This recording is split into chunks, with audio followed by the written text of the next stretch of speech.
Hi there, Tribe of Names, Simon here and welcome back to the channel. I'm a professional musician who has spent the past 30 to 35 years working in and sometimes around the recording music industry, writing and performing. On this channel we provide tips and tricks for the music listener, creative and songwriter in you. So today's question is an interesting one because I could probably talk about this for hours, and it's: who are your musical heroes and why do they matter to you?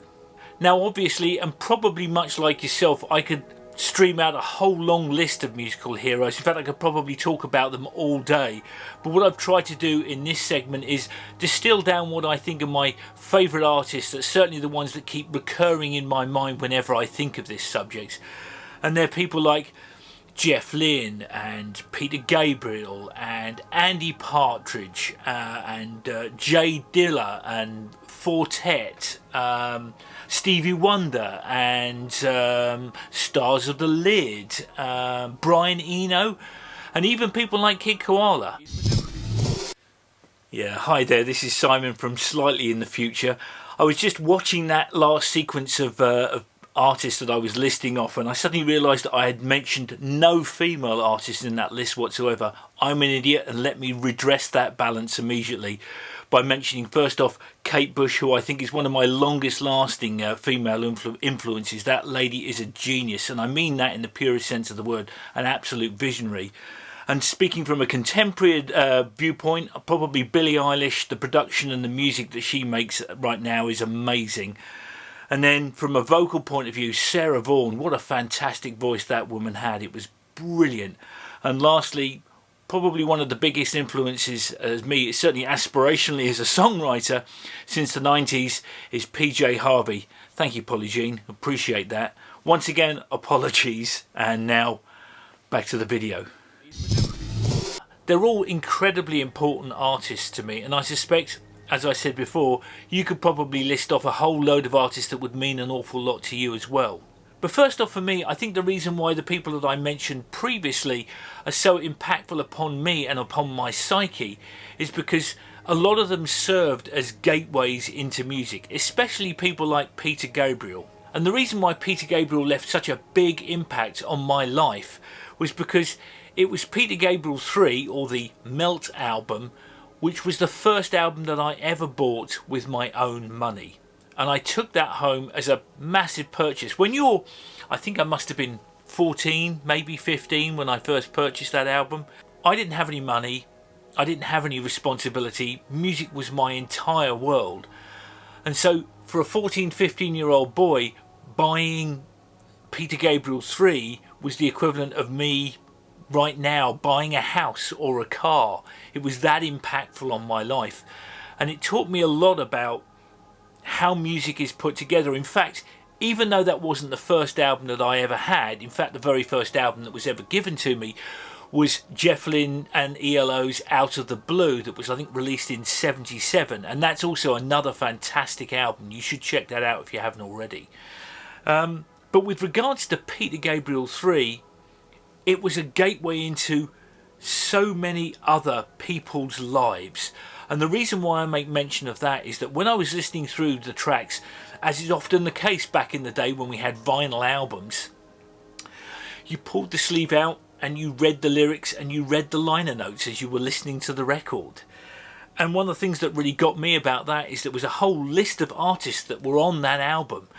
And I just wanted to check all of those other artists out because this album was making my world a better place. I loved that album. In fact, I could probably even hum and sing every lyric on that album to you, back to you right now.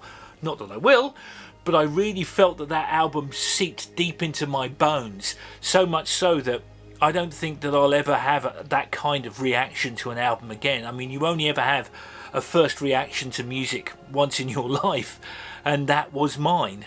And when I say it became a gateway into music, what I actually mean is that from that one album, there were paths that were leading off in all sorts of directions. I remember I checked out XTC because I think Dave Gregory played on that album, and I checked out The Jam because Paul Weller played on that album, and I checked out Kate Bush because Kate Bush was on that album. It was a huge number of artists which led off in different directions.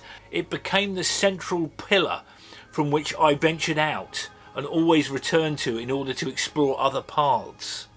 The second reason for me why heroes matter, and this is something which I did not realise until many years after the event, is that they become travelling companions. And what do I mean when I say travelling companions? Well, I think it's because music, especially during the 80s with the invention of the Walkman, became something you could take with you rather than something you sat at home and listened to on a record player. And as a result, I could listen to my favourite artists wherever I went.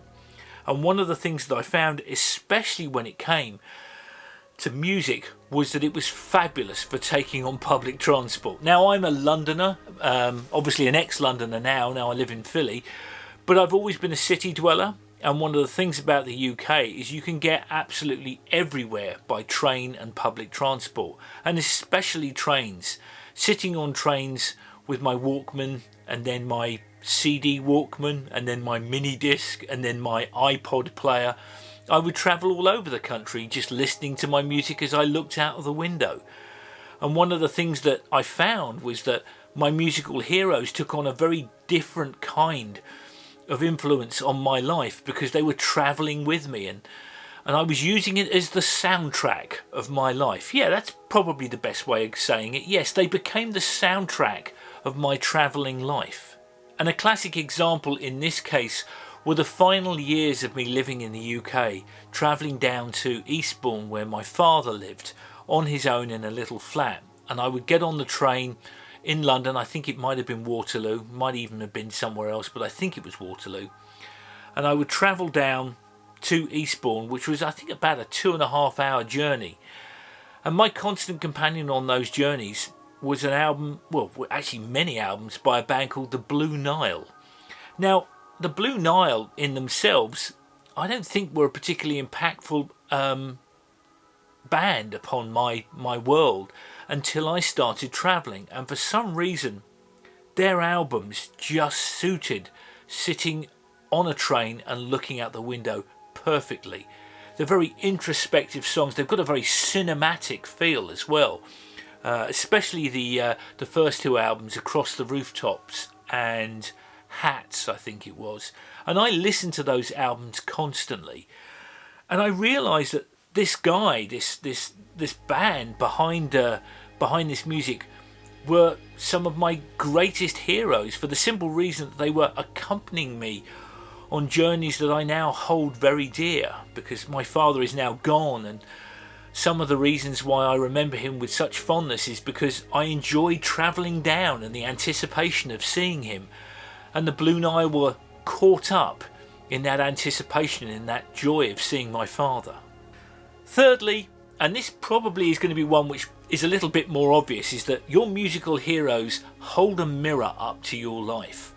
One of the reasons why I'm so enamoured with artists that can write lyrics incredibly well, and this is something that only came to me much later in life. I wasn't really interested that much in lyrics as a youngster. I just was there for the sounds and the melodies, but somewhere along the lines lyrics became a big thing for me, and artists like Peter Blegvad and Elvis Costello had immense powers when it came to writing lyrics and forging a narrative and making me think about who I was as a person. And so as a result, when you listen to an artist and you suddenly start thinking about your place in the world as a result of that artist, they are effectively holding a mirror up to who you are and allowing you to stare back and think, what is right in my life? What is wrong in my life?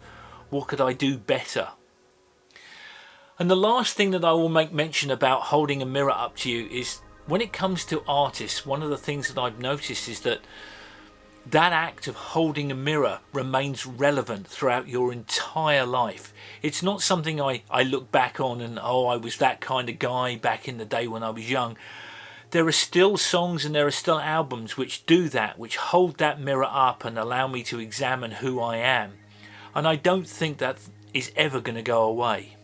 If there was one thing about my heroes that I wasn't anticipating, is that I realised in retrospect what they were doing is that they were framing my aspirations as a person. And this is something which I do think harks back to my earlier years a lot more than it does now. But when I think about who I was back in my teens and in my 20s, I was looking to become someone. I think we all are. But I was using the music that I was listening to as a way of framing who I was going to become, or who I wanted to become, and certainly who I didn't want to become. I don't think that I would be a professional musician today if it weren't for some of those musicians that I listened to in my youth, especially artists like Peter Gabriel and XTC. They made me want to become a songwriter. They gave me a basic curiosity of what it meant to put a song together. And that curiosity about music and about sound design was something that I really, really took to heart. And I carry it even today as an artist and as a songwriter. Another interesting element when it comes to your heroes and why they matter to you is that they often come, certainly for myself, to symbolise moments in your life. I mean, the emotional scrapbook of my life is chaptered by the music I was listening to at the time. And I think we all partition our life out into certain chapters. I certainly remember listening to certain bands at specific periods in my life. In fact, I have a very interesting story when it comes to music. I remember I was dating a girl and we broke up. And I remember, and I don't think I've ever had this level of foresight in my life before, and I've probably not since. But I remember going over to a friend of mine's house and asking to borrow his record collection. And I did that for two reasons. One, he had a great taste in music and I was interested to hear what he had in his record collection. And two, I knew that whatever I was going to listen to around that time was going to be specifically related to my breakup with that girl, and I didn't want to ruin my own music collection in the process. And finally, and this is something which I think is very, very important to note, especially if you're probably approaching my age, is that the journey to find musical heroes is not over. It's never over, right up, I guess, to the moment you breathe your last breath. It's you never know if you're going to discover a great new band that's going to take you off in a new direction of discovery, either lyrically or sound design wise or songwriting or melodically. It's something which I really look forward to, that moment of discovering the next person that will become my hero. It's a very, very interesting thought because it does make me think as though there's a little bit more ahead of me to look forward to. And finally, I'm going to ask the question which I think you probably knew was coming all along, which is, who are your musical heroes and why do they matter to you? I genuinely want to know, and if you have a mind to actually put them down in the comments below, please do. It would be of great interest to me. And as I said to the previous point about discovering new heroes, you might be helping me on my way to a new hero discovery and going somewhere different. So that's all the time we have for on this Monday Muse. Thank you very much for joining me, and remember, if you like what you saw today, please hit like and subscribe, and I hope to see you next Monday. So until then, Tribe of Names, this is Simon saying goodbye.